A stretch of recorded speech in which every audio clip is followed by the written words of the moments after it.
Boa noite, minha igreja. Graça e paz da parte do Senhor, amém?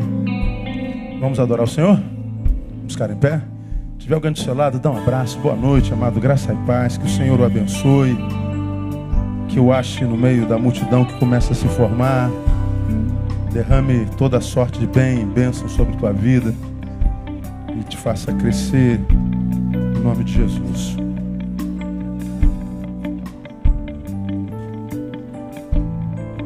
A gente sempre começa com uma gotinha de sabedoria.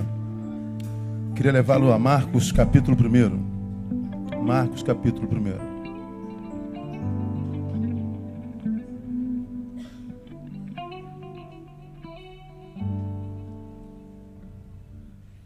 Estava lendo essa semana uma pesquisa que foi republicada. Uma pesquisa americana promovida pela Newsmax Health, falando sobre os benefícios da oração na saúde e, sobretudo, no cérebro humano. Todos os cientistas estão convencidos de que oração faz bem para a alma. E impressionante a pesquisa, você pode achar isso lá fácil. Beneficia, sobretudo, o cérebro. O cérebro é o que comanda o resto do corpo, né? Beneficia o lobo frontal, o lobo temporal, o córtex cerebral e o sistema límbico. Está comprovado cientificamente. Então a pesquisa quase que diz assim, olha, pratiquem oração. Não é a igreja, não é o pastor, é a ciência, pratiquem oração. Está comprovado em todas as pesquisas científicas mundiais de que quem vive espiritualidade adoece menos e cura mais rápido. E a ciência se rendeu a isso. Então, quase que o conselho é pratiquem oração. Isso é muito, muito legal. Mas ainda assim, eu e você sabemos que a gente pratica oração muito menos do que a gente poderia, né? Se a nossa igreja dependesse da nossa oração individualmente, por exemplo, como que a sua igreja estaria? Vamos imaginar que se seu pastor dependesse da tua oração, ele estava como? Saudável, vivo ou já morto há muito tempo? Vamos imaginar que a salvação do teu filho dependa da tua oração. Qual será o destino do teu filho? Cada um de nós sabe da vida que vive diante de Deus, né? Então, a Bíblia nos exorta, insta a que oremos. A ciência comprovou o resultado dela no corpo. E eu queria ler com vocês Marcos capítulo 1, versículo 35, onde diz assim: de madrugada, ainda bem escuro, levantou-se, saiu e foi a um lugar deserto e ali orava. Vamos juntos? De madrugada, ainda bem escuro, levantou-se, saiu e foi a um lugar deserto e ali orava. Diga, ali orava. De quem que o Marcos está falando? Jesus Cristo. Senta um pouquinho.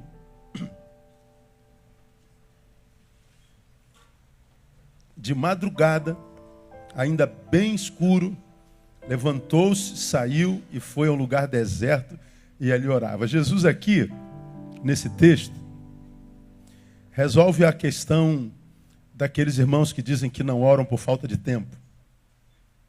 Eu não tenho tempo, pastor. Pronto, está resolvido. O que Jesus fez? Levantou-se bem cedo, ainda bem escuro, saiu, foi a um lugar deserto e ele orava. Ele não tinha tempo do dia, ele ao invés de sonegar o tempo com Deus, ele abriu mão de um tempo de sono. Jesus ficou entre o sono, que é muito importante, e a intimidade com o Pai. Ele falou, fico com a intimidade com o Pai, eu durmo menos um pouquinho. Então Jesus acaba aqui com aquela questão para quem não ora e tenta se desculpar dizendo que não tem tempo. Acorda mais cedo. Eu não tenho tempo. Tem. O dia de todo mundo tem 24 horas. Geralmente a gente não ora quando diz que não tem tempo, não porque não tem tempo, mas porque é péssimo gestor de si mesmo.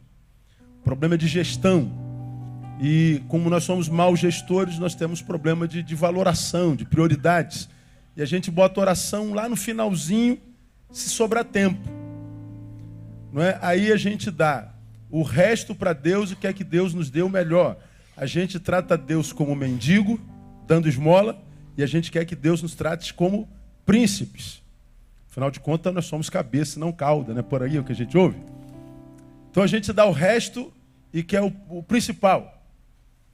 Eu não acredito que esse texto esteja aqui de bobeira. Jesus está dizendo, quem quer orar, ora. Quem encontra sentido na oração, ora. Resolve o problema que a gente usa como desculpa para não orar. Bom, eu não creio na oração. A ciência já comprovou a competência dela e o valor dela na vida. E a Bíblia diz que a gente tem que orar.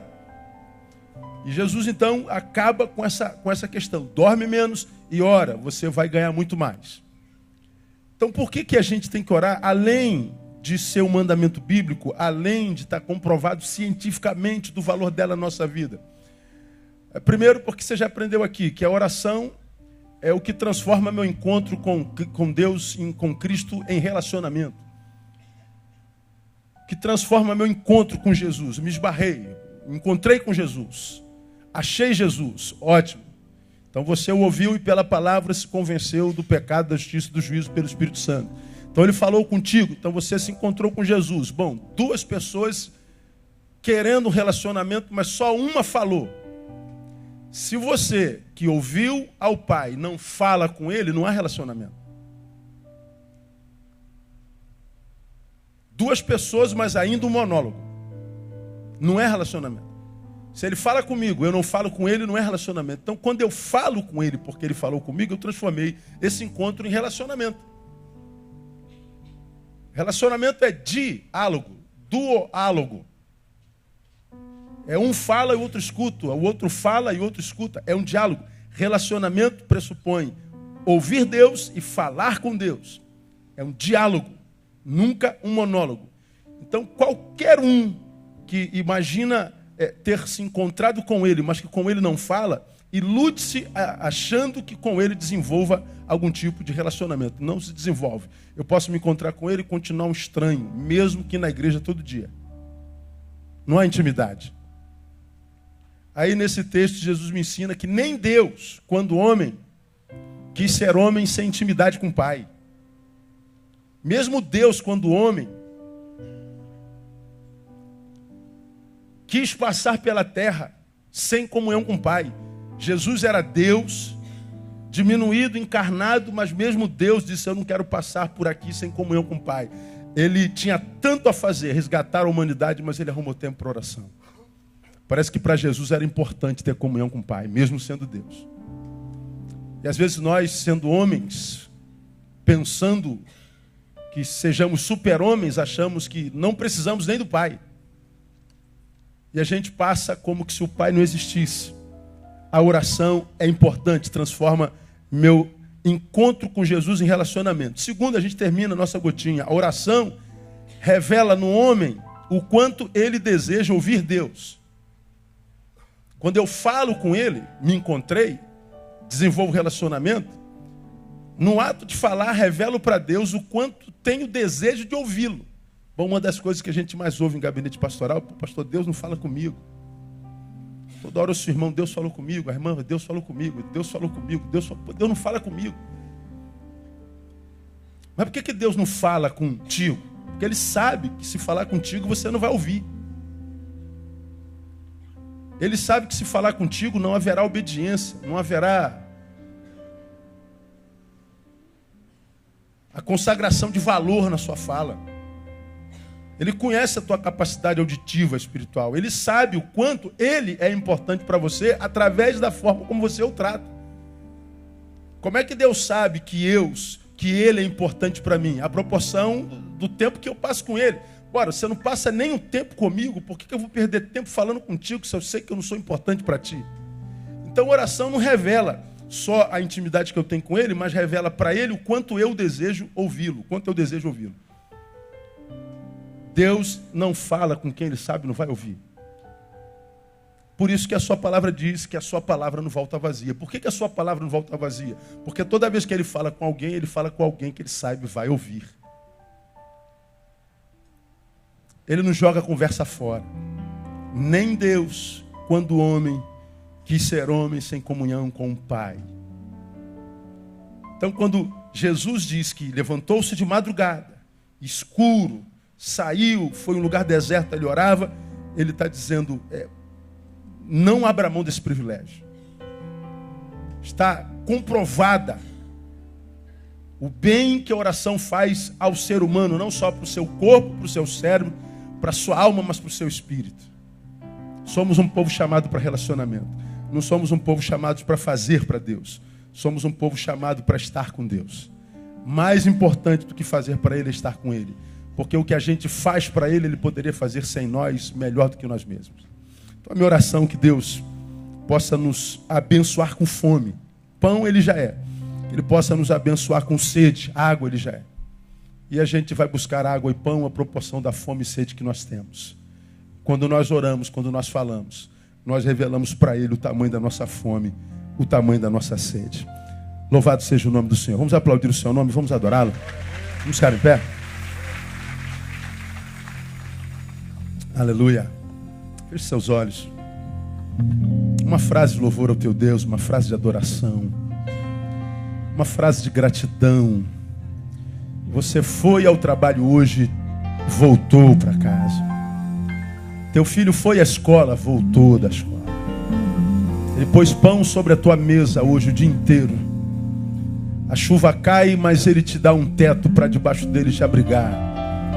Ele tem suprido todas as nossas necessidades em glória. Ele tem cuidado de nós. Neste dia 1000 caíram ao nosso lado, 10.000 à nossa direita. Nós não fomos atingidos. Ele tem cuidado de nós. Pai, nós te louvamos por esse dia que Tu acrescentas à nossa vida. Te louvamos pelo Teu cuidado terno, paterno, materno. Te louvamos pelo Teu amor, pela Tua fidelidade. Estamos como igreja nesse lugar erigindo um trono de louvor a Ti através de canções. E sabemos que canções é só uma das formas como nós Te adoramos. E nós queremos pedir, ó Deus, que Tu estejas assentado sobre o trono dos louvores da Tua igreja nessa noite. Uma multidão começa a se formar e nós sabemos que Tu não te impressionas com multidão alguma. A única coisa que te impressiona é um coração quebrantado, Deus. Queremos viver uma relação contigo de verdade, não só cerebral, não só, ó Deus, gelada. Nós queremos uma relação integral que envolve mente, corpo e coração. Queremos Te ouvir, mas queremos Te sentir também. Queremos, ó Deus, a Tua exortação, mas também queremos celebrar na Tua presença. Nós Te louvamos porque Tu és um Deus que, a despeito do Teu tamanho, ama um ser pequeno como nós. E nós Te louvamos essa noite com gratidão e verdade no nosso coração. Acha os verdadeiros adoradores no meio do Teu povo. E recebe o culto, a adoração da Tua igreja nesse lugar. A razão desse culto é o Senhor. Tu és o motivo da nossa canção. Tu és o motivo da nossa reunião. Então fica à vontade entre nós. Passeia no nosso meio e flui com o Teu Espírito Santo. E alegre-se conosco. Nós oramos e Te damos boas-vindas no nome de Jesus, nosso Senhor que reina. Amém e aleluia. Aplauda Ele, vamos adorá-lo.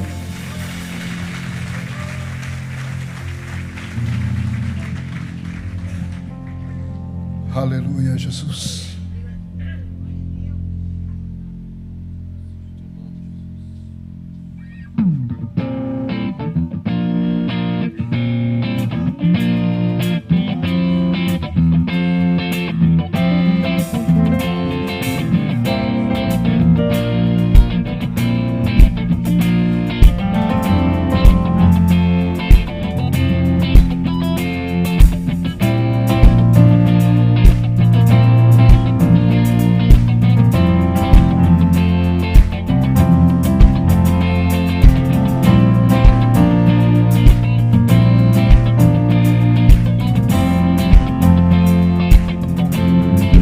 Bem-aventurado é o que está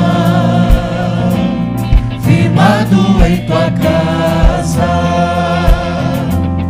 aqueles que te louvam, cujo coração está no nosso Deus. Aleluia! Senhor, nós te louvamos, Pai, porque o nosso coração está firmado em Ti, Jesus. Oh!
Só tu és santo, só tu és santo, Senhor. Só tu és santo, só tu és santo, só tu és santo, Senhor. Aleluia! Só tu és santo, só tu és santo, só tu és santo, Senhor. Só tu és santo, só tu és santo, só tu és santo, ouve, ó Deus, nossa oração, Altíssimo. Sara essa nação, é o clamor da igreja que te adora. Ouve, ó Deus, nossa oração, Altíssimo. Sara essa nação, é o clamor da igreja que te adora. Ouve, ó Deus, nossa oração, Altíssimo. Sara essa nação, é o clamor da igreja que te adora. Irmãos, aleluia. Eu estava pensando nessa música hoje à tarde, mas eu queria deixar aqui registrado com os irmãos que o Senhor me incomodou muito quando hoje de manhã eu ouvi uma palestra sobre o Oriente Médio, sobre o Evangelho lá dentro. Eu vi duas jovens, e essa imagem não saiu da minha mente.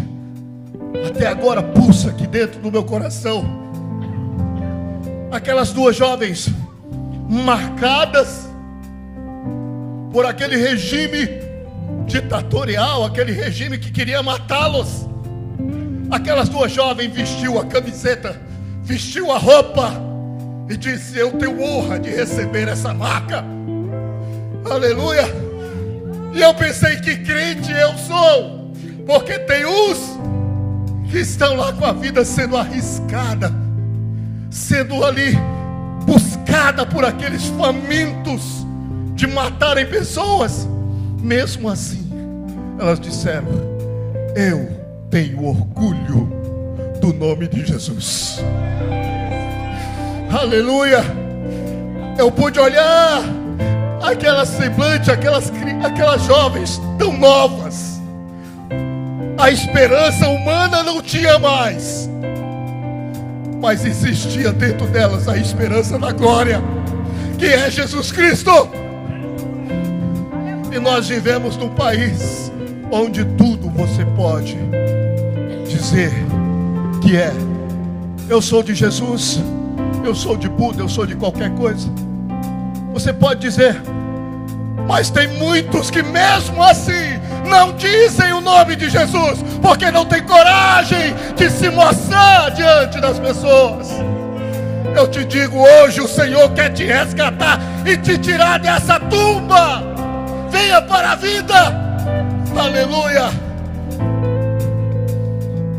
E ajude a salvar o Brasil, e ajude a salvar o mundo, e abrevie a volta do Senhor. Aleluia. Por isso, eu quero que você cante comigo mais uma vez. Só tu és santo,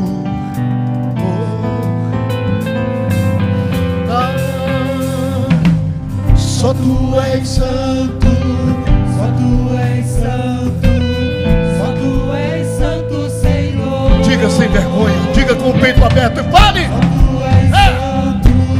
Só tu és santo, só tu és santo, Senhor. Só tu és santo, só tu és santo, só tu, Senhor. Só tu, Jesus. Só tu és santo, só tu és santo, só tu és santo, Senhor.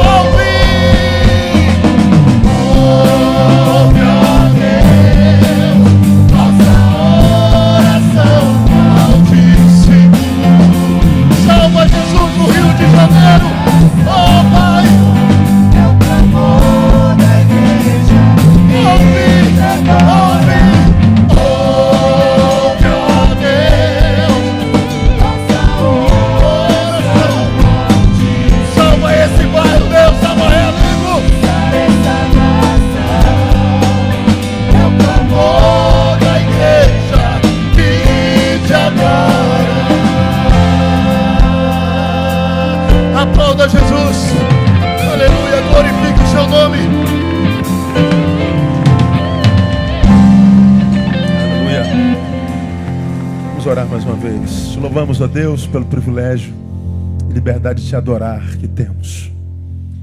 Realmente o que ouvimos hoje pela manhã mexeu com a nossa estrutura. E nós te louvamos porque no Brasil nós temos o privilégio de te adorar e de falar contigo, de nos relacionarmos contigo com tanta liberdade. E nem sempre aproveitamos tal liberdade. Abençoa a igreja perseguida, Deus. Abençoa aqueles cristãos que sentem dor nesse exato momento e nós nem sabemos, nem imaginamos, mas não negam o nome do Cristo. Nós queremos, como igreja brasileira, abençoá-los. Nós queremos, de alguma forma, Deus, ser canal do Senhor para alcançá-los, para abençoá-los, para ajudá-los, fortalecê-los. Então traga consciência do que acontece no mundo para a igreja brasileira. Muito obrigado mesmo pelo privilégio de declarar o nosso amor, de expor, de nos reunirmos. Obrigado por poder falar contigo sem sofrer ameaça. Dá-nos tua bênção e alegria de podermos ouvir a tua voz nessa noite através do teu servo. Oramos mais uma vez em nome de Jesus, o nosso Senhor que reina. Amém. Glória a Deus. Pode se sentar, amado. José Carlos não chegou, né? Então nós vamos trazer ao altar nossos dízimos, nossas ofertas. Você que é dizimista, traga seu dízimo. Você que é ofertante, traga sua oferta. Você que não é nada, não traga nada, né? Vamos adorar o Senhor com mais uma canção. E enquanto adoramos, nós ofertamos ao Senhor.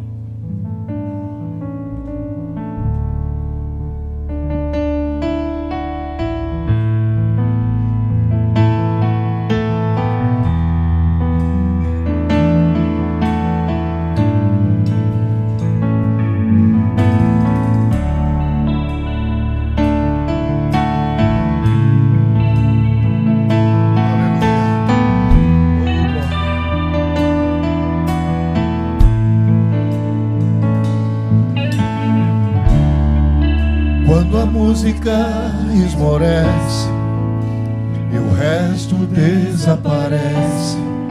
Simplesmente a ti me achego,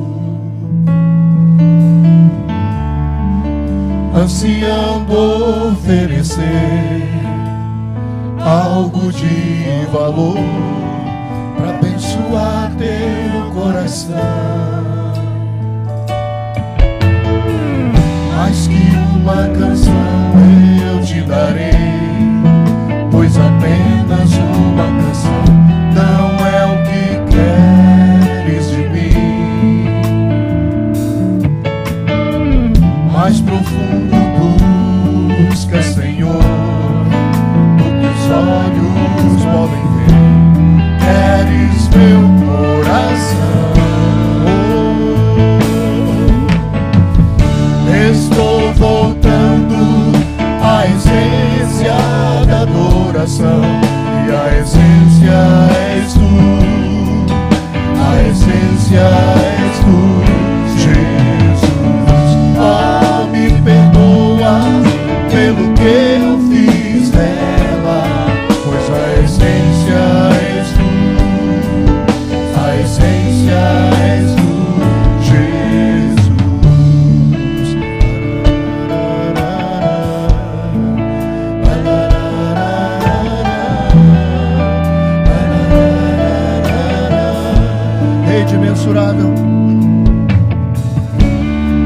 Rei de imensurável valor, ninguém pode expressar o quanto és digno.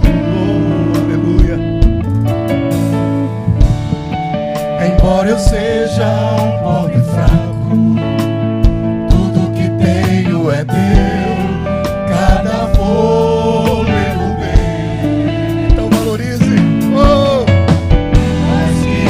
Canção eu te darei, pois apenas uma canção não é o que queres de mim. Aleluia, o Senhor quer muito mais profundo. Aleluia, mais profundo ele busca do que os olhos podem ver. Queres meu coração.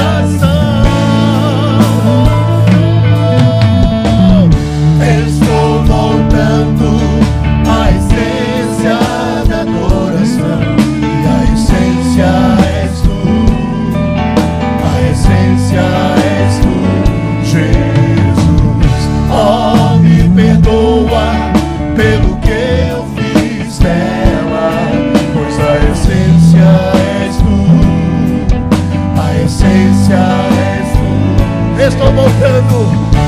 estou voltando à essência da adoração.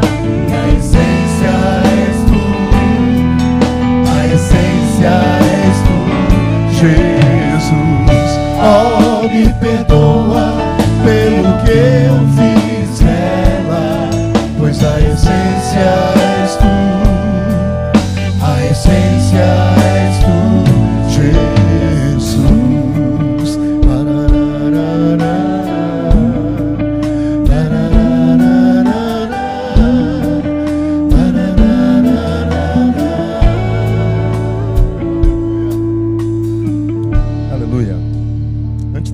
O Ari já está aí, já está chegando.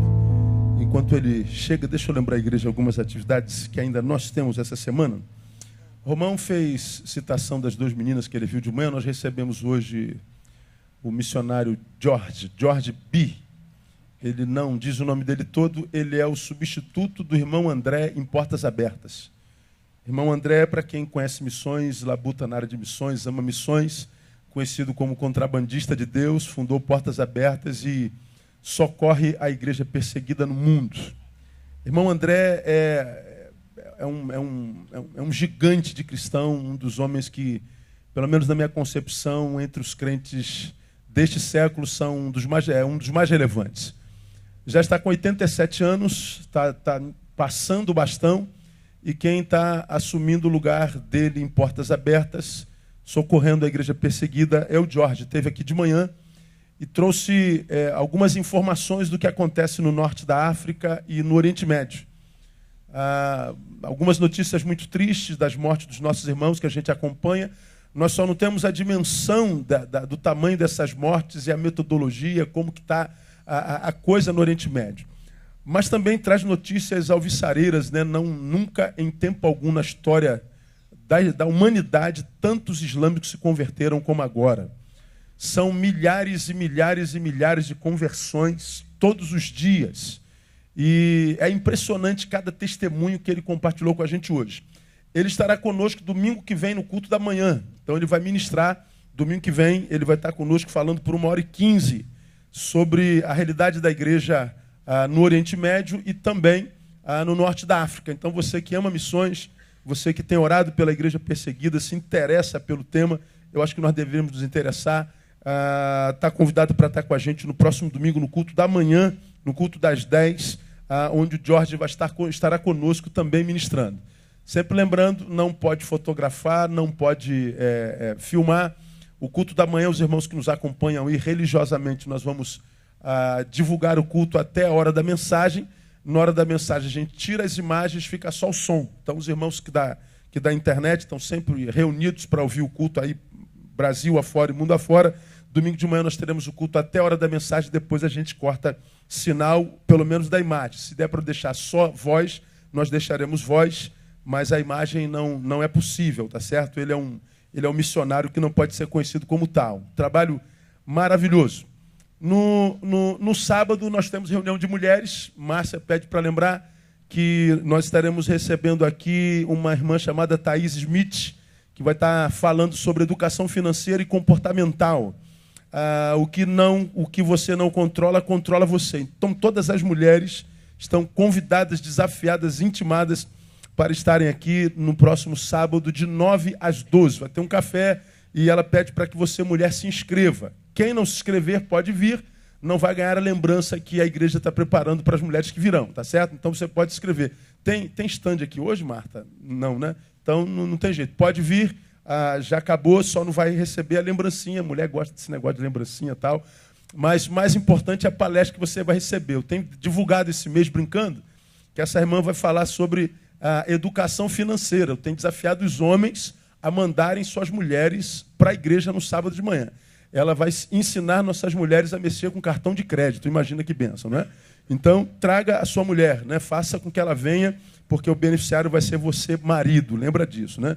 Então, sábado de 9 às 12. Transferência para Betânia, já temos anunciado o mês todo. Amanhã, a primeira reunião, à noite, 19h30. Qualquer irmão de outra igreja que queira congregar nessa, nossa igreja recebe membros 3 vezes por ano. Março, julho e novembro. Então, esse mês é mês de recepção de novos membros. você que é crente batizado em comunhão com a tua igreja ou não, desejando congregar nessa igreja, tem que participar dessa reunião com o pastor Neil. A primeira reunião é amanhã, às 19h30, a outra na terça-feira que vem, dia 28, às 9 da manhã, você tem que participar de uma das duas. Pastor, eu trabalho de manhã, estudo à noite, não posso participar da reunião. Então não pode ser membro dessa igreja. Ou falta o trabalho, ou falta a faculdade, não pode faltar reunião. Não tem jeito de ser membro sem passar pela reunião. Pastor, sou pastor, tem que participar. Sou bispo também, sou apóstolo, tem que participar das duas. Não tem jeito. Todo mundo tem que fazer parte da reunião. Não tem jeito. Não adianta ligar, mandar e-mail, não tem outra forma. Não, tem que participar da reunião. Não posso, então espera até novembro. Em novembro você se torna membro da nossa igreja. Sábado de manhã tem a reunião das mulheres e também dos pastores da igreja. Todos os pastores, os que estão em ministério e os que são membros. Não estão em ministério nenhum, é membro. Então uma reunião com o pastor Neil, sábado, um café, às 9 horas aqui também na igreja, tá certo? Ari já chegou? Chegou agora. Ari, se tu não chega em 2 minutos, eu ia pregar. Aí ia todo mundo embora. Então, o Ari está com a gente já desde a primeira quarta-feira de julho. E essa é a penúltima. A última é quarta-feira que vem. Em agosto, a gente volta ao nosso culto normal. Não é? Nas nossas atividades, eu começo uma nova série de estudos. Eu vou anunciar a igreja depois da quarta-feira que vem. E a gente já louva a Deus pela vida do Ari. Pode chegar, Ari. Ari tem estado conosco, tem sido bênção na nossa vida, falando sobre escatologia e Apocalipse. E nós vamos continuar com a ministração agora.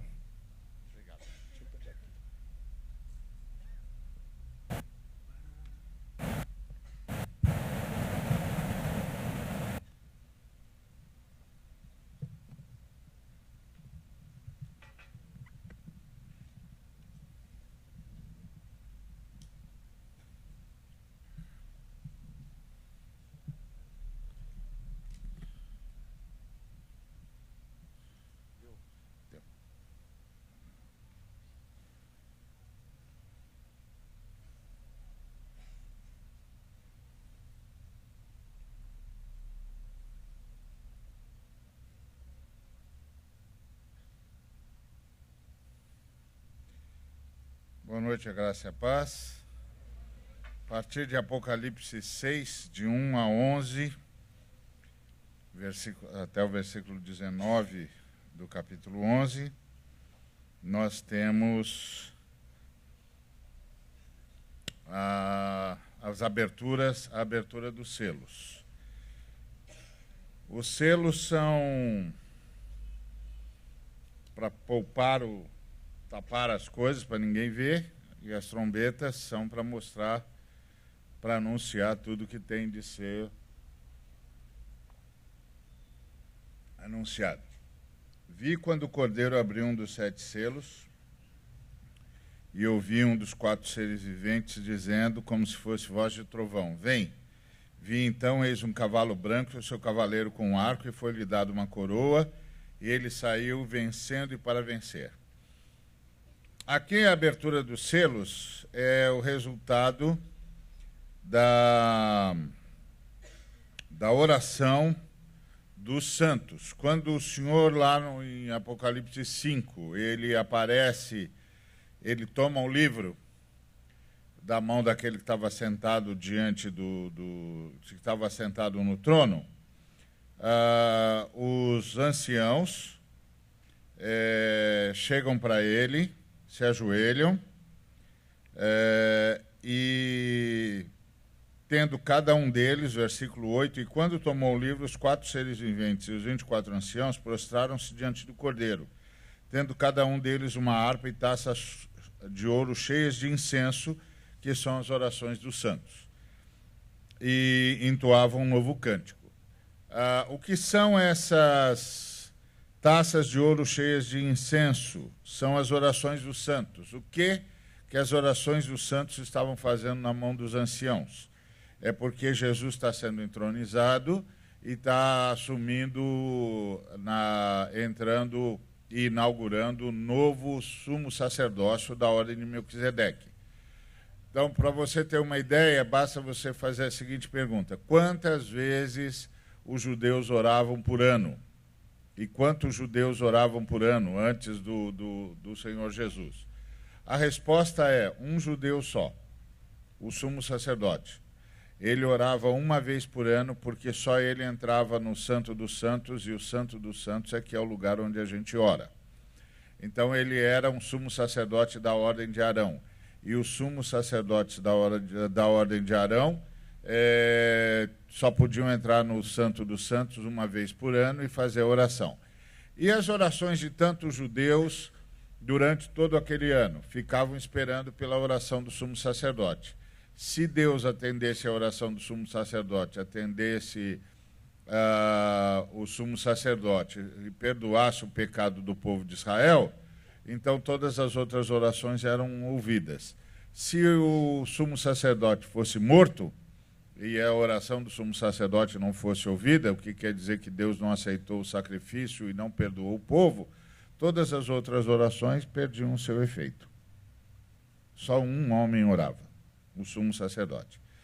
Então, as orações desse povo, que ficava um ano orando, esperando a oração do sumo sacerdote, ficavam na mão dos anciãos. Aí, no final daquele período, quando completasse um ano, o sumo sacerdote entrava no Santo dos Santos, orava, aí Deus ouvia o sumo sacerdote, os anciãos, então, liberavam as orações dos santos. Aqui a ideia é a mesma, só que Jesus está inaugurando um novo sumo sacerdócio, que é o sumo sacerdócio da ordem de Melquisedeque, onde ele é o sumo sacerdote de uma vez para sempre. E aí ele entra, e quando ele entra, toma o livro da mão daquele que estava sentado no trono. Os anciãos entregam as orações do povo de Deus, ou seja, de agora em diante, todas as orações de todos os membros do povo de Deus estão liberadas, porque o sumo sacerdote da ordem de Melquisedeque, que é o Cordeiro de Deus que tira o pecado do mundo, que ressuscitou e tomou os livros nas suas mãos, teve o seu sacrifício aceito de uma vez por todas, a sua oração aceita de uma vez por todas, e por isso todos os filhos de Deus, todos os lavados pelo sangue do Cordeiro, todos os que foram alvos da sua ressurreição, que ressuscitaram com ele, têm livre acesso ao Santo dos Santos toda hora, todo instante, a qualquer instante, porque o sumo sacerdote da ordem de Melquisedeque garantiu que todas as nossas orações serão ouvidas. Tá certo? Então, quando você ora, você vai para um lugar. Quando você diz Pai, você pode estar fisicamente aqui, mas espiritualmente você está no Santo dos Santos. Por isso que, às vezes, as pessoas perguntam assim, não tem problema eu orar em voz alta porque o diabo vai ouvir? Não tem problema, porque você ora no Santo dos Santos e lá só você entra. Então, nenhum demônio entende o que você está falando, não tem como. Isso é falado na presença de Deus, é só você lá, pelo sangue poderoso de nosso Senhor e Salvador Jesus Cristo. Então, a abertura dos selos é o resultado, é o cumprimento das orações dos santos. E uma coisa que você e eu precisamos saber é que o Apocalipse é o nosso êxodo. No livro do Êxodo, você tem lá como Deus destruiu o Egito e libertou o povo de Israel, não é isso? Ok? O Apocalipse fala como Deus destruiu o Império Romano e libertou a igreja da opressão em que vivia. Então, o primeiro selo é o cavalo branco, e significa conquista. E esse cavalo branco é a ideia de guerra e de como os inimigos de Roma vão vencê-los. A figura que está descrita aqui, que tem uma coroa e que tem um arco, é a figura dos guerreiros da Média Pérsia, os medos e os partos, que eram grandes inimigos de Roma, e eles se vestiam assim, eles preferiam o arco à espada. Então esse aqui é o símbolo das invasões que vão ser liberadas e o Império Romano vai começar a ser destruído. O cavalo vermelho, que é o versículo: quando abriu o segundo selo, ouviu o segundo ser vivente dizendo, vem. Então está liberando juízos contra Roma. E saiu outro cavalo vermelho, e ao seu cavaleiro foi-lhe dado tirar a paz da terra para que os homens se matassem uns aos outros. Também foi-lhe dado uma grande espada. A ideia aqui é que vai começar uma guerra também interna. Não só os adversários vão invadir Roma, mas eles vão enfrentar guerras civis, revoltas dentro do próprio império. Depois você tem um cavalo preto, que é fome. Então, por causa da guerra, vai haver fome e tudo vai ficar muito mais caro, vai ser quase impossível comer. Vai haver revolta, vai haver gente morrendo de fome, o Império Romano está sendo destruído. O quarto selo libera o cavalo amarelo, que é a pestilência, que é a praga, que é o resultado de muita morte, muito corpo abandonado no campo, abandonado nas ruas. É a praga, a enfermidade, a epidemia. O quinto selo é a resposta do sangue dos discípulos. Quando ele abriu o quinto selo, vi debaixo do altar as almas daqueles que tinham sido mortos por causa da palavra de Deus e por causa do testemunho que sustentavam. Clamaram em grande voz, dizendo, até quando, soberano, Senhor, santo e verdadeiro, não julgas nem vingas nosso sangue dos que habitam sobre a terra? Então a cada um deles foi dada uma vestidura branca e lhes disseram que repousasse ainda por um tempo, até que se completasse o número de seus conservos e irmãos que iam ser mortos, como igualmente eles foram.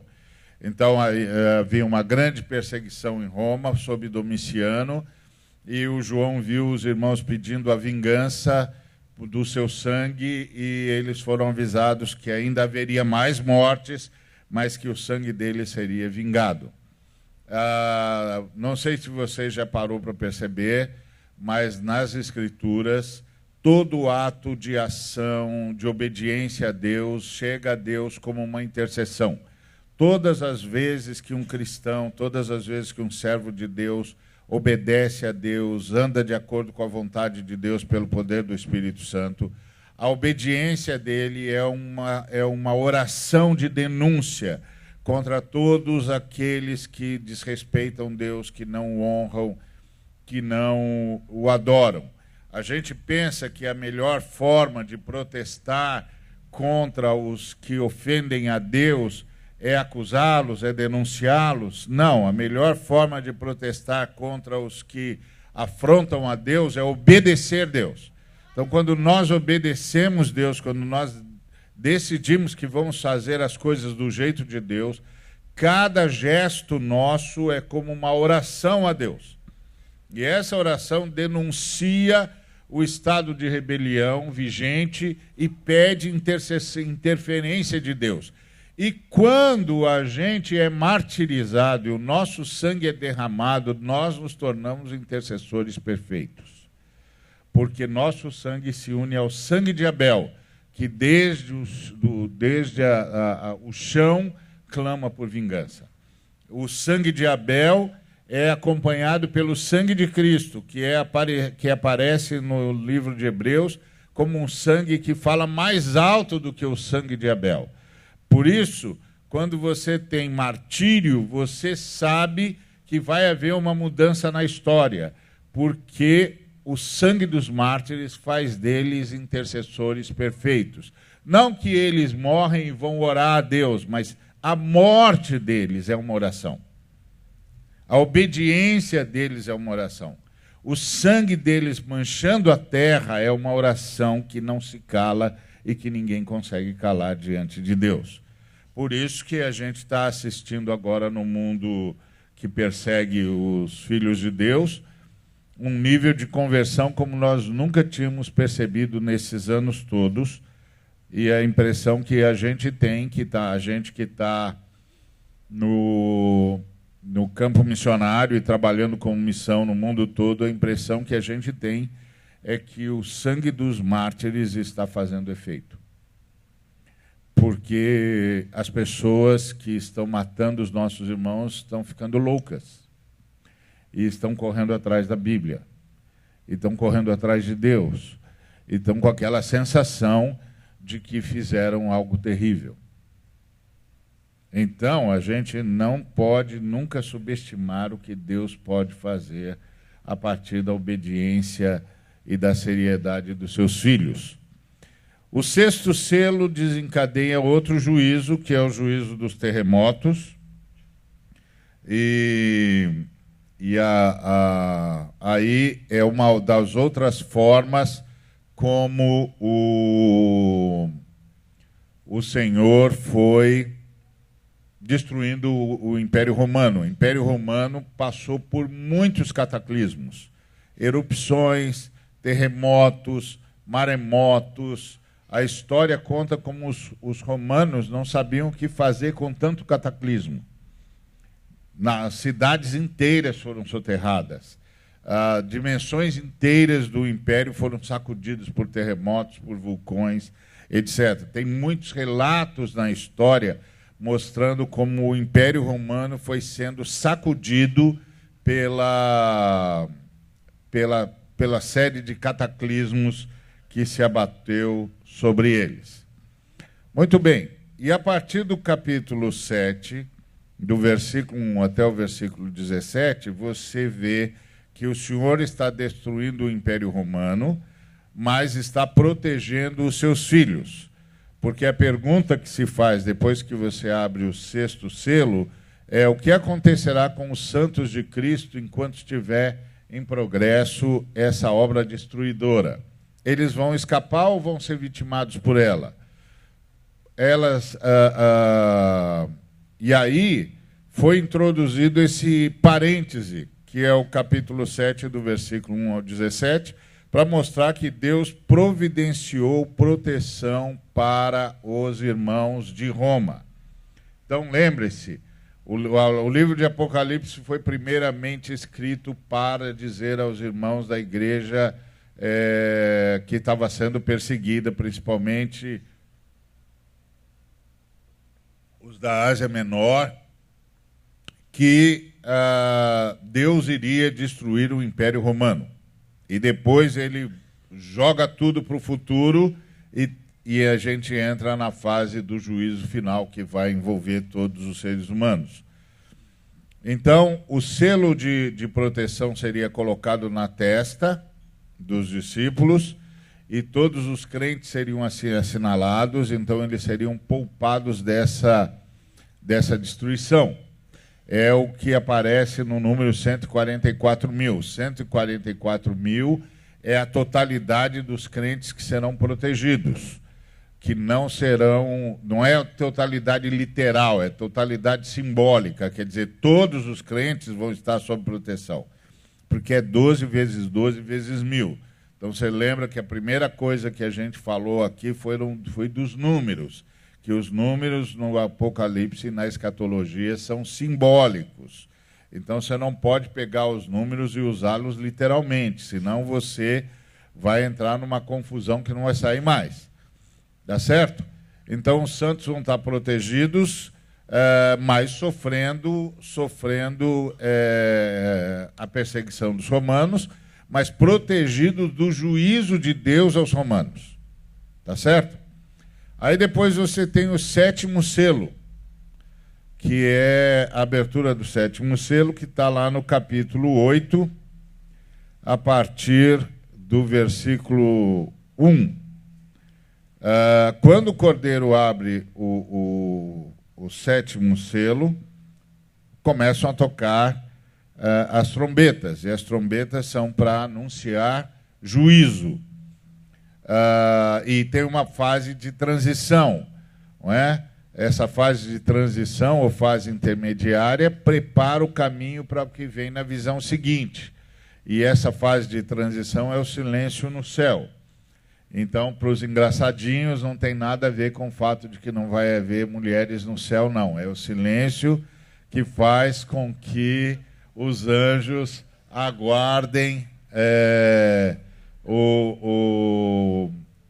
a ordem de Deus. Então é um período de suspense, de expectativa, um silêncio de reverência, de expectação e de oração, em que os exércitos celestiais aguardam em profundo silêncio e com respiração contida que o juízo seja anunciado. É que tem uns engraçadinhos que dizem que meia hora de silêncio no céu porque não vai ter irmã lá. Não tem nada a ver com isso, não.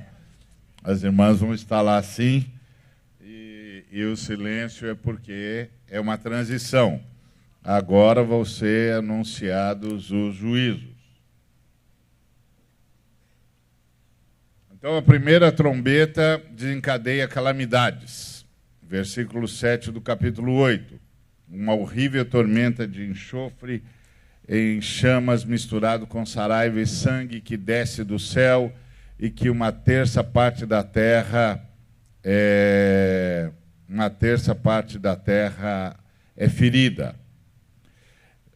Terça parte é simbólico, quer dizer que uma grande parte do Império Romano é ferido.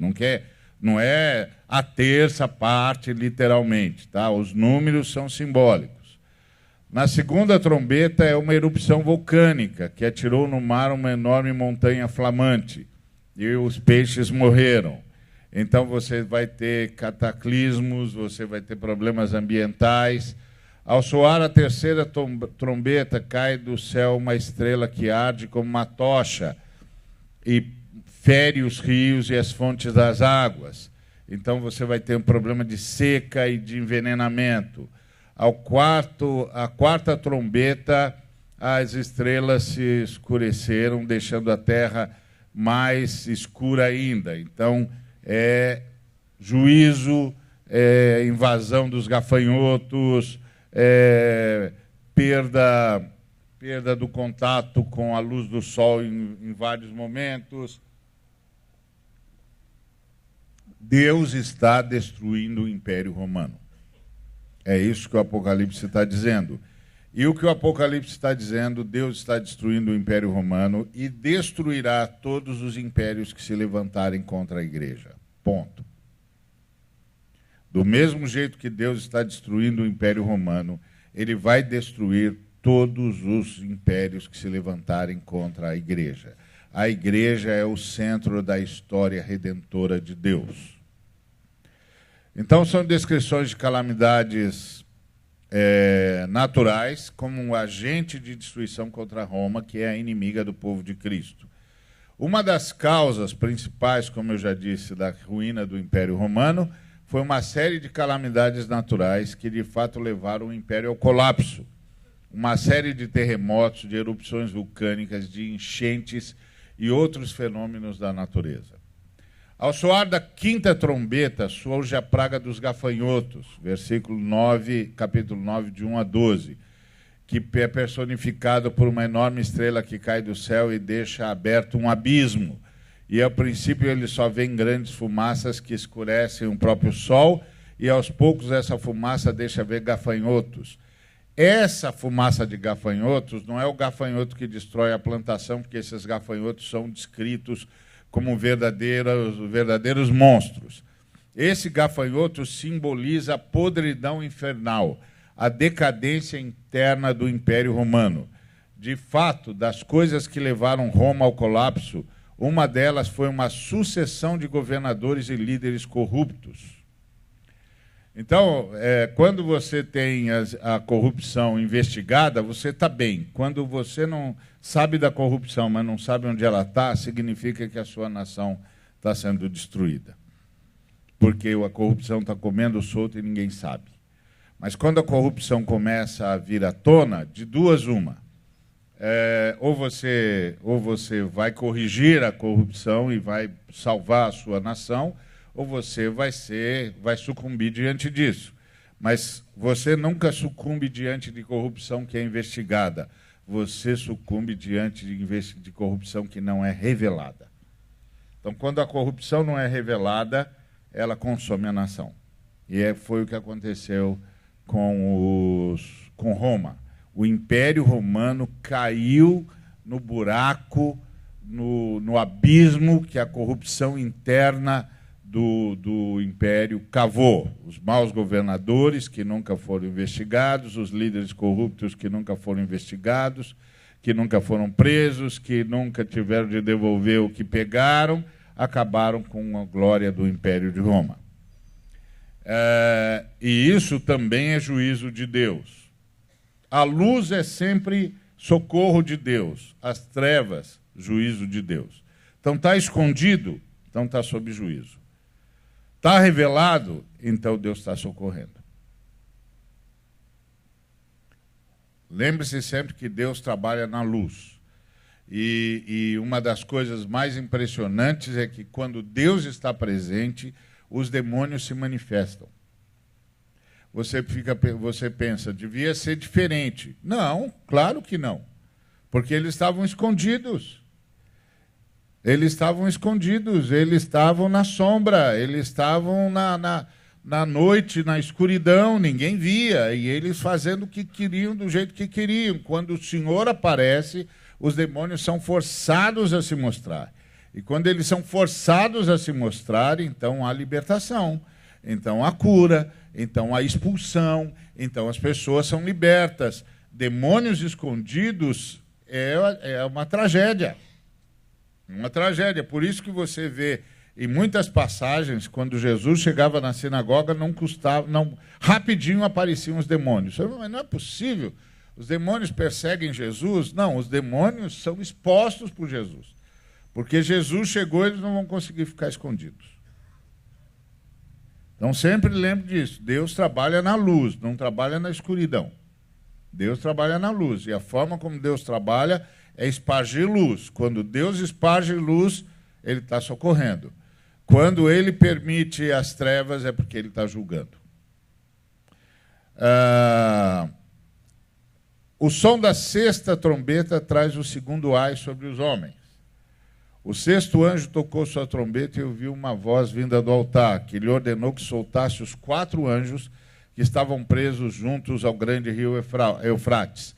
Soltaram-se os 4 anjos que comandaram um exército de cavaleiros preparados para destruir. Eles tinham sido preparados de modo todo especial para essa obra destruidora. O simbolismo dessa visão é dramática. É um exército de 200 milhões de cavaleiros, ou seja, 20 mil vezes 10 mil. Então, não fica pensando, está falando da China que tem um exército de 200 mil. Nada disso. É simbólico. 20 mil vezes 10 mil, número que designa um exército pronto, em formação para fazer o que tem de fazer.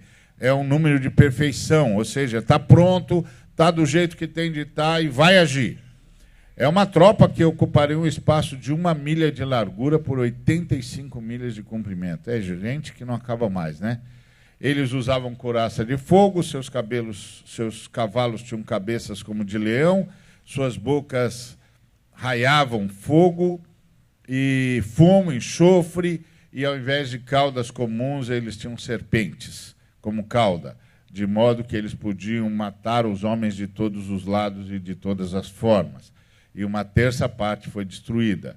Então, o quadro, mais uma vez, chama atenção para aquilo que já tinha aparecido nos cavalos, que é a cavalaria dos medos e dos partos, que vem das terras do Eufrates, e que era inimigo número 1 de Roma e que destruiu Roma.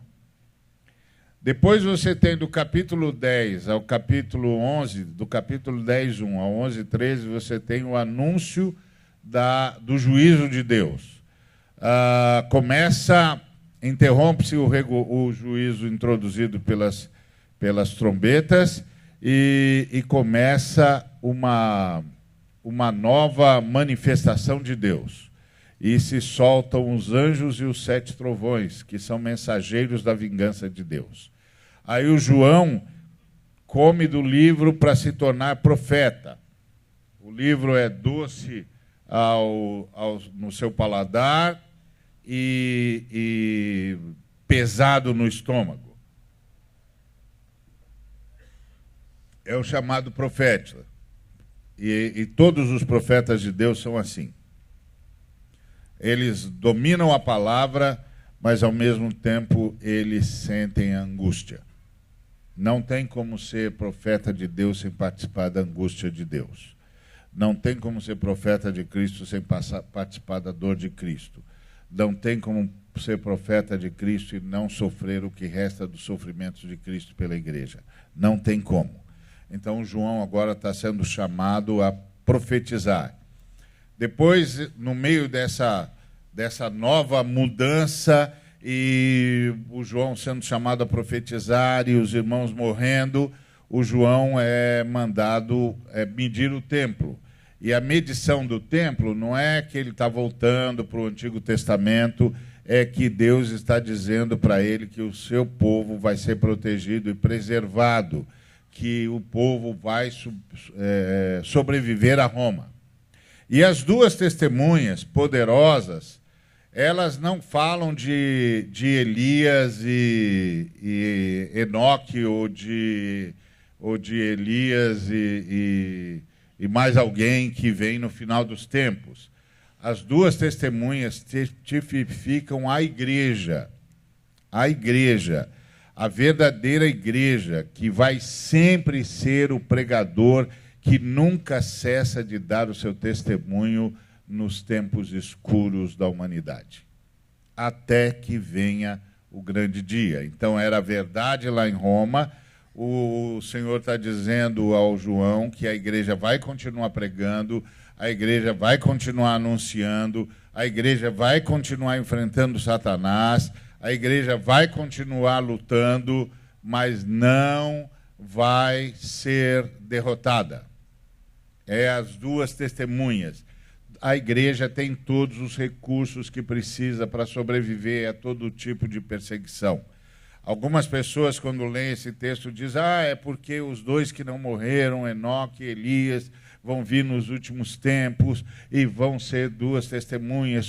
Não é verdade, não é verdade. O símbolo é o símbolo da igreja. Deus só tem uma testemunha na terra.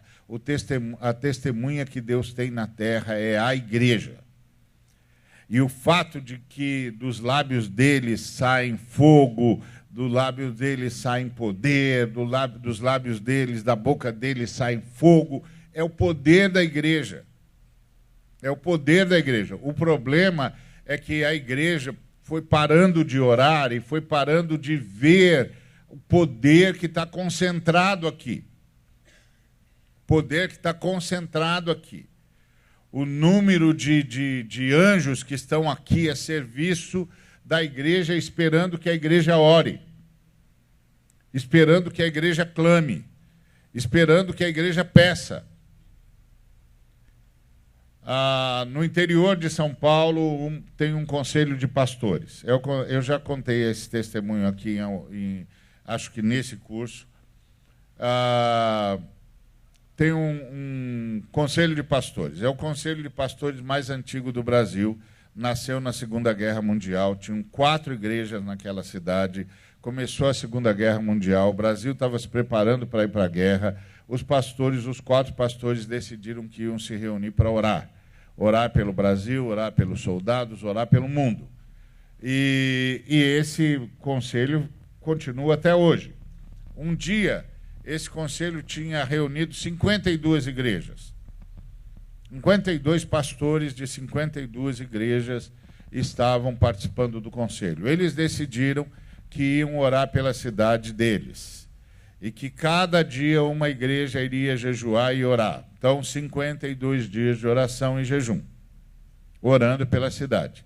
Eles fizeram 52 dias de oração e jejum, interromperam os 52 dias de oração e jejum, e aí voltaram para suas atividades normais. Um pouco tempo depois, as autoridades policiais da cidade pediram para ir lá no Conselho de Pastores para falar com os pastores. Os pastores, ok, pode vir. E as autoridades policiais disseram o seguinte: nós viemos aqui porque nós fechamos aqui um período de avaliação da cidade e encontramos um fenômeno na cidade cuja explicação nós não encontramos, a não ser numa atividade de vocês. Os pastores curiosos perguntaram o que é.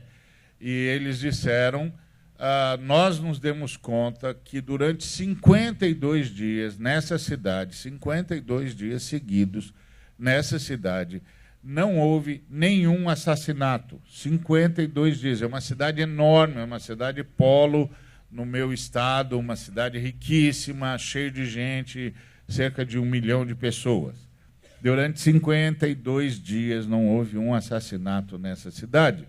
E nós fizemos o corte e percebemos que esses 52 dias representam exatamente os 52 dias que vocês separaram para orar e jejuar pela nossa cidade. É o poder da igreja. É o poder da igreja. A igreja não é um clube. A igreja não é um ajuntamento de pessoas que vêm receber bênção. A igreja é o ajuntamento daqueles que foram lavados pelo sangue do Cordeiro, que ressuscitaram com ele, que têm o Espírito Santo morando neles e que podem falar em nome de Deus na história. E podem orar, e podem pedir, e podem clamar, e podem buscar o Senhor. E quando a igreja busca o Senhor ouve, porque a igreja é a única testemunha que Deus tem na terra.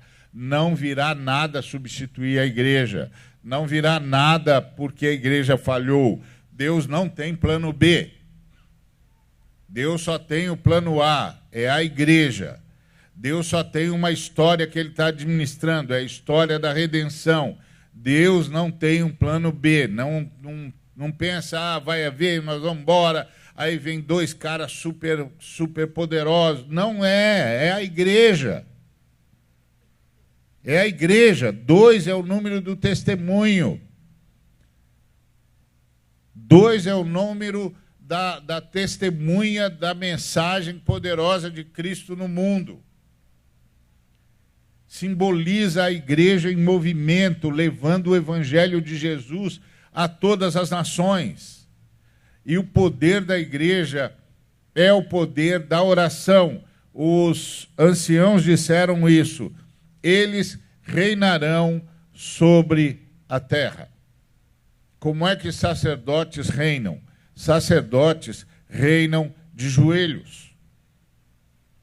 Quando a igreja decide que vai orar, ela vai triunfar. Não tem saída. Não tem saída, não tem força, não tem poder espiritual capaz de deter a igreja. Não tem poder bélico capaz de deter a igreja. Não tem império capaz de deter a igreja. O Apocalipse é um livro que foi escrito como resposta de oração. Quando o Senhor entra lá para pegar o livro, o que os anciãos fazem é entregar para ele, liberar as orações dos santos. Então, as orações dos santos é que provocam a destruição do Império Romano. E isso é verdade, foi verdade em todos os impérios que perseguiram a igreja. Isso é quando a igreja não capitulou diante dos impérios.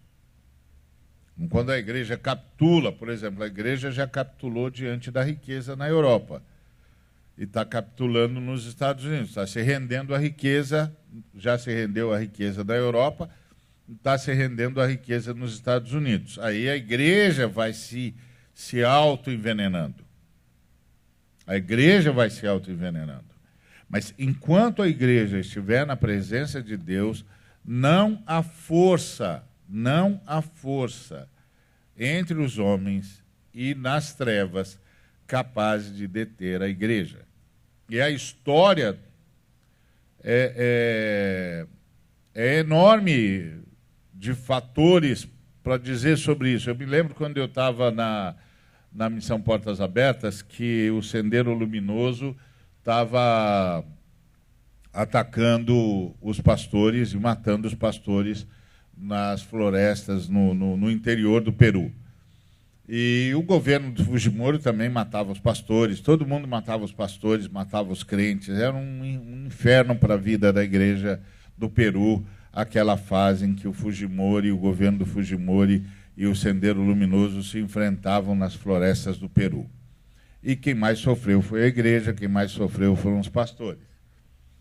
Mas aí nós soubemos, nós de Portas Abertas, que estávamos sempre lá socorrendo os irmãos, nós soubemos de um camarada que se converteu do Sendero. E aí a pergunta é o que o levou à conversão. E aí ele contou o seguinte testemunho, que havia numa das regiões lá do interior do Peru uma montanha. E essa montanha era um lugar estratégico.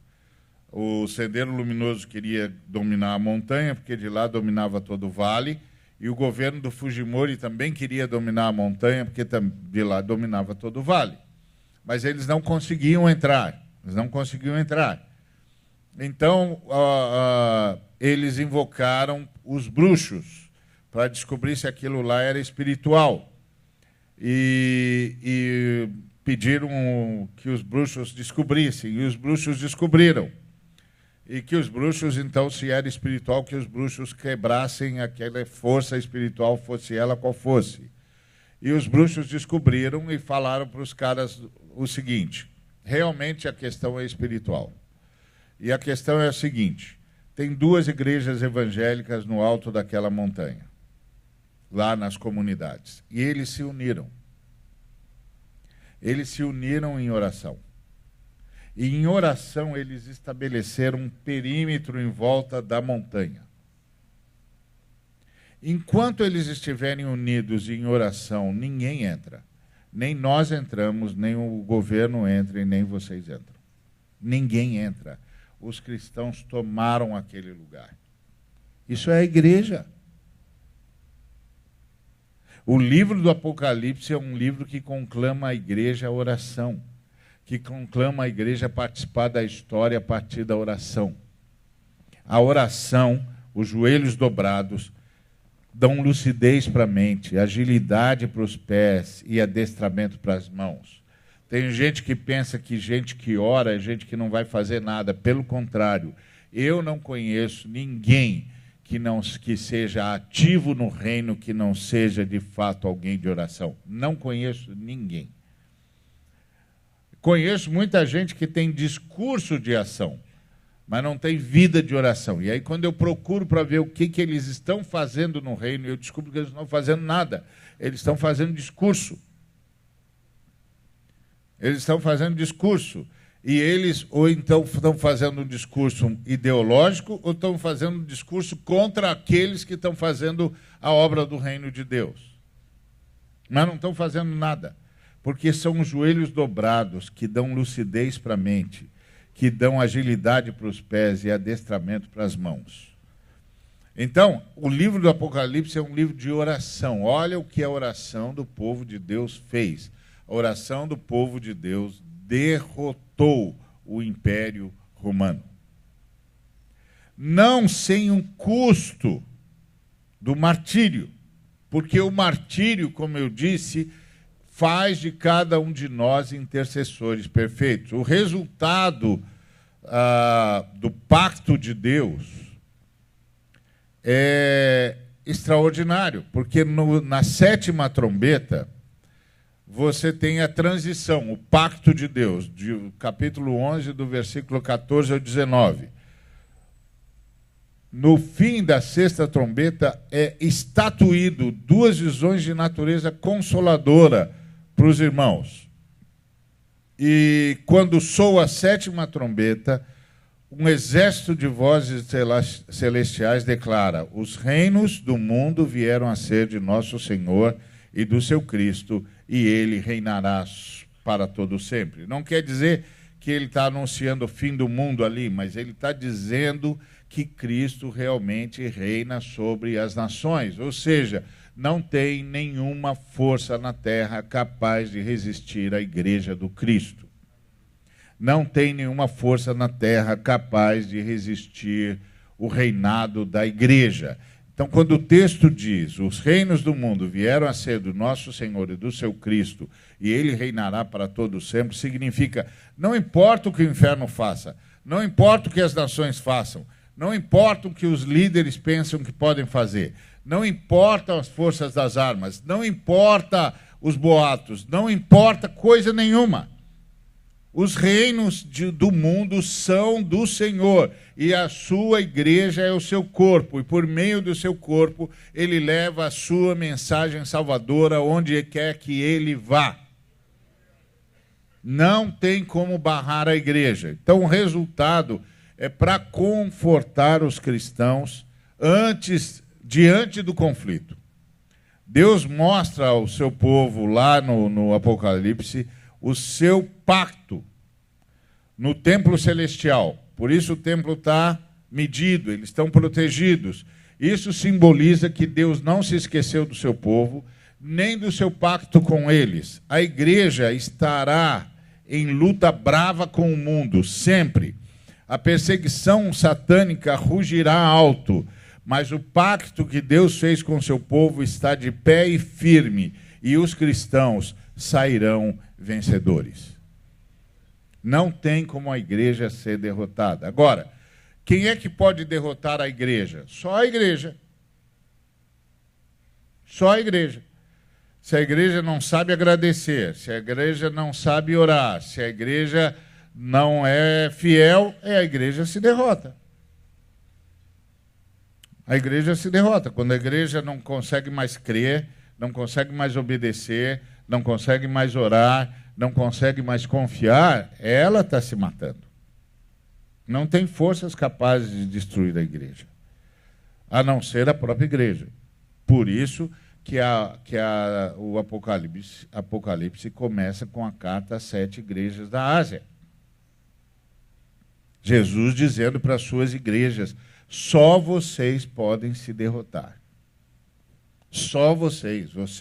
Quando vocês toleram a heresia, quando vocês toleram a promiscuidade, quando vocês toleram o pecado de alguma maneira, quando vocês toleram os vendilhões do templo, quando vocês se vendem para Mamon, só vocês podem se derrotar. Quando vocês começam a amar o mundo e as coisas que há no mundo, vocês são derrotados. Mas são vocês que se derrotam. Não é o mundo que derrota vocês. Não é o Império Romano que derrota vocês. Não pode, ele pode matar, mas não pode derrotar. Porque o sangue do mártir o faz intercessor perfeito. Então, o nosso grito diante do martírio fica muito mais forte, muito mais contundente, e o mundo vai mudar porque os mártires estão clamando com o seu próprio sangue. E essa oração é uma oração ouvida e atendida. Então, na próxima quarta-feira nós vamos pular para o fim do mundo. Nós vamos terminar a entender as bestas, não é? Então, próxima quarta-feira nós vamos falar das bestas, e não dos bestas, das bestas.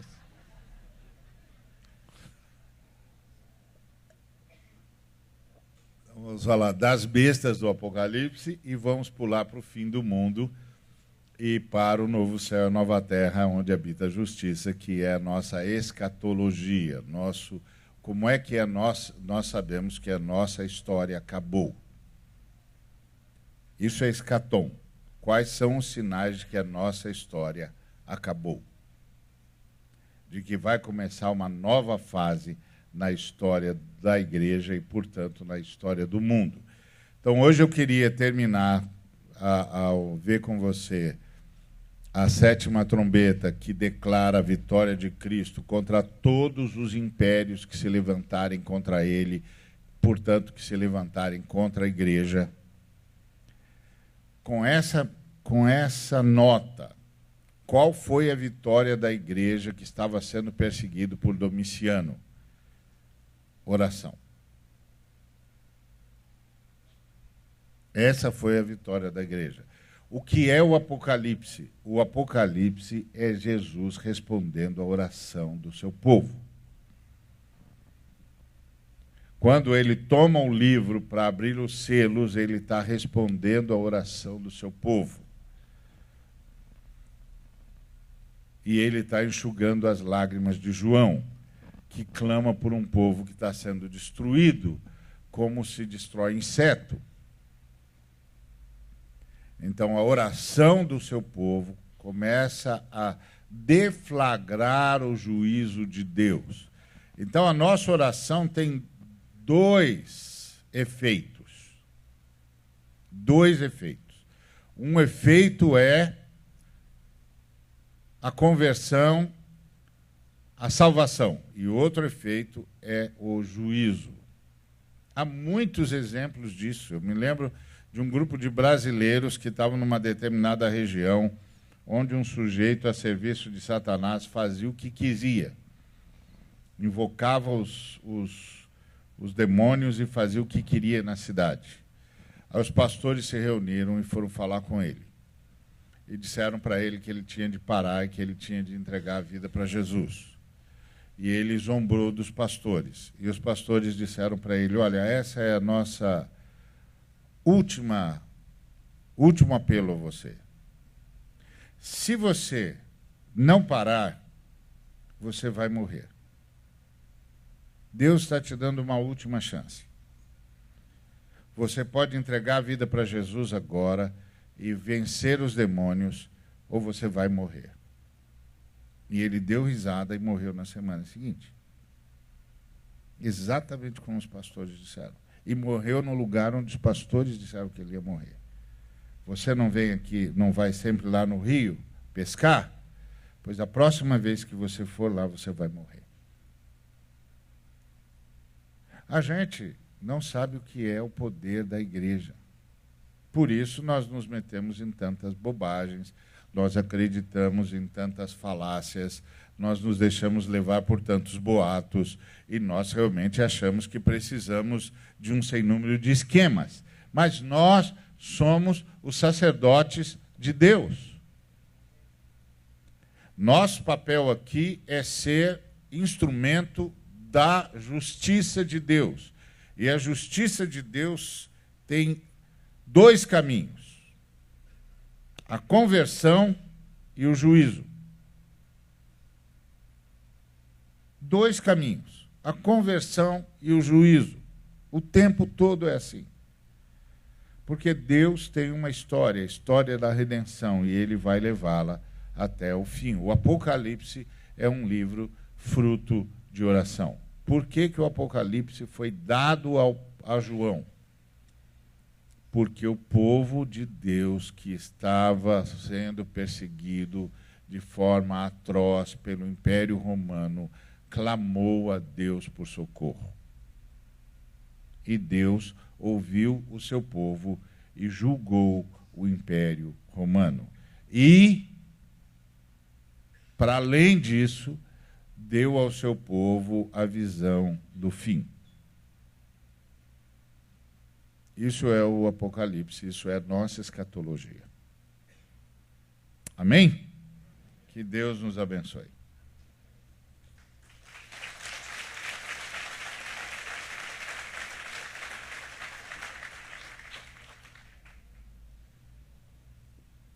Eu não sabia que Ari ia falar sobre oração hoje.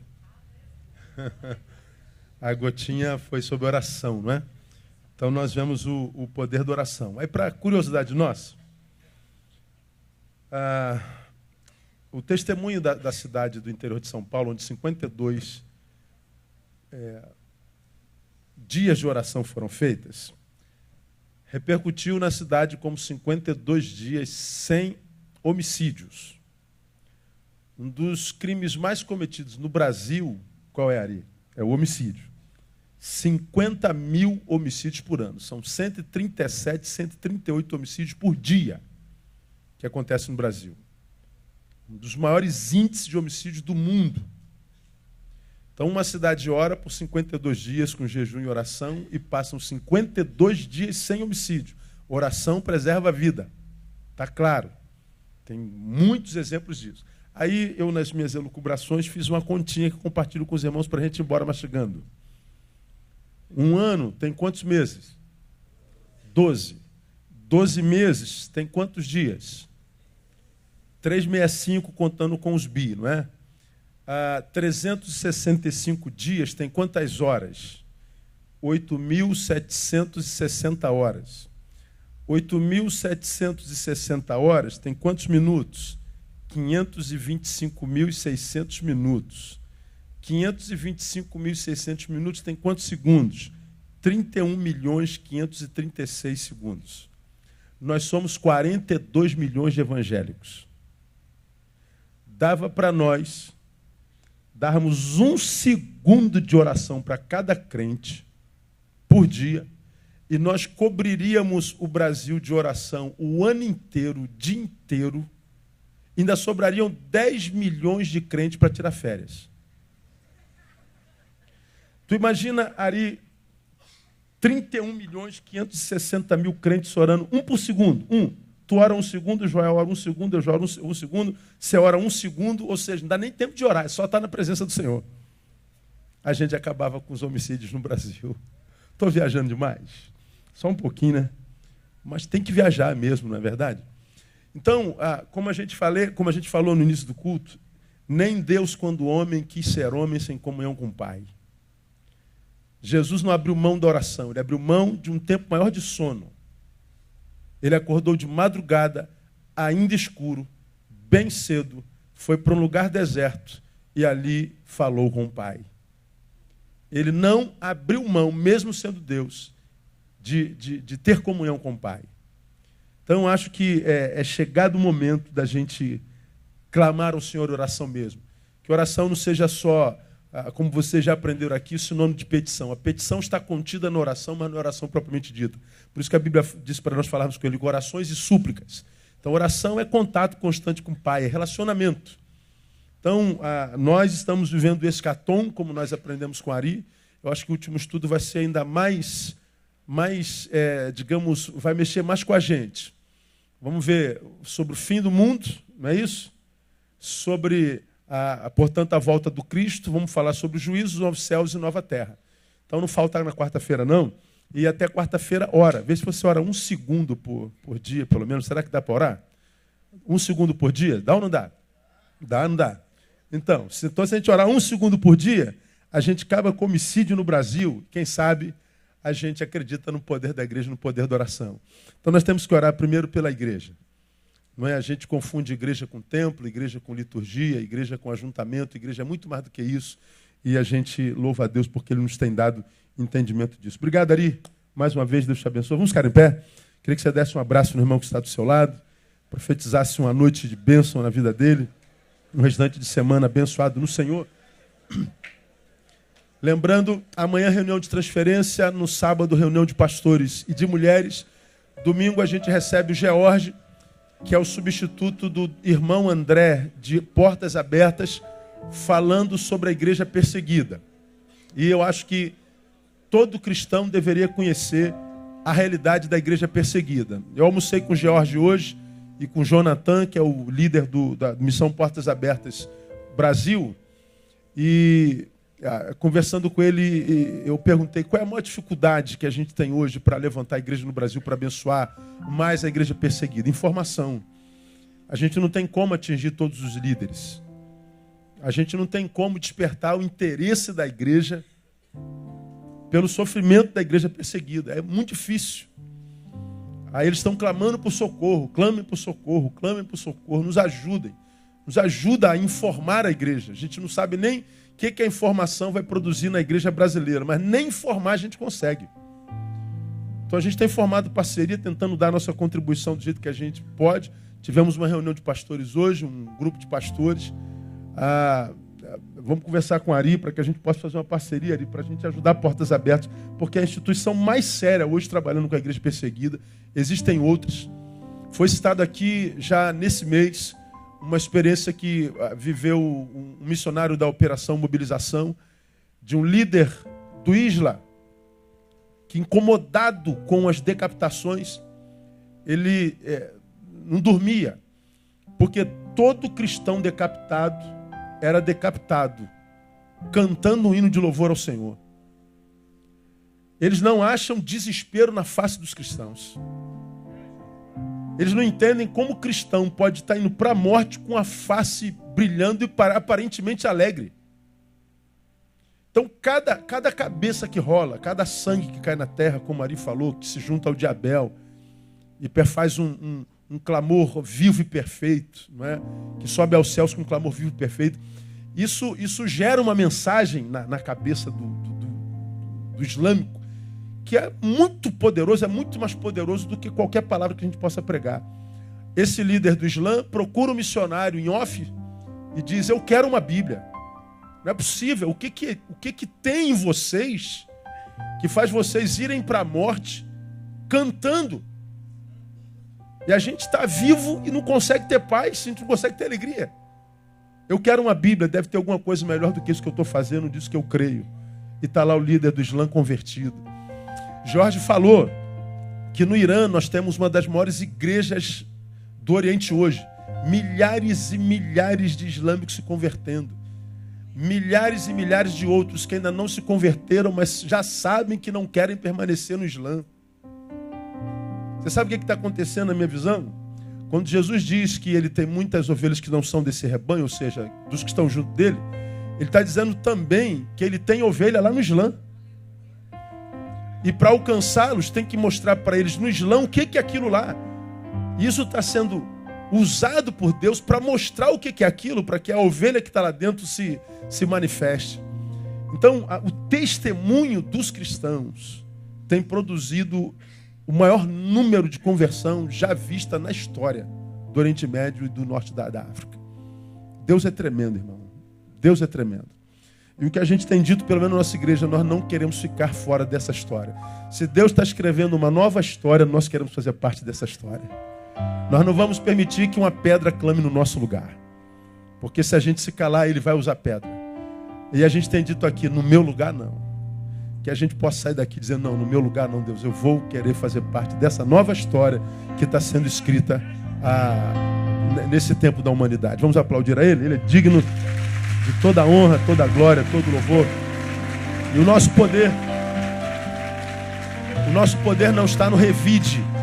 Nosso poder está na oração. Nosso poder está na oração. Vamos orar ao Senhor. Pai, nós te louvamos uma vez mais por uma noite como essa. Te louvamos pela manhã que tivemos hoje. Que manhã tremenda. Tu tens conscientizado uma igreja nesse país que deseja participar do que tu tem escrito nessa geração, Deus.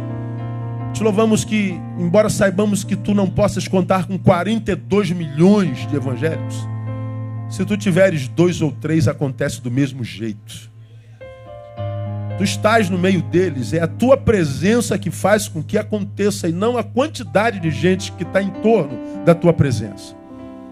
Aqui nesse lugar nós queremos te dizer, nós não abriremos mão de participar do que tu escreves nesse tempo na história.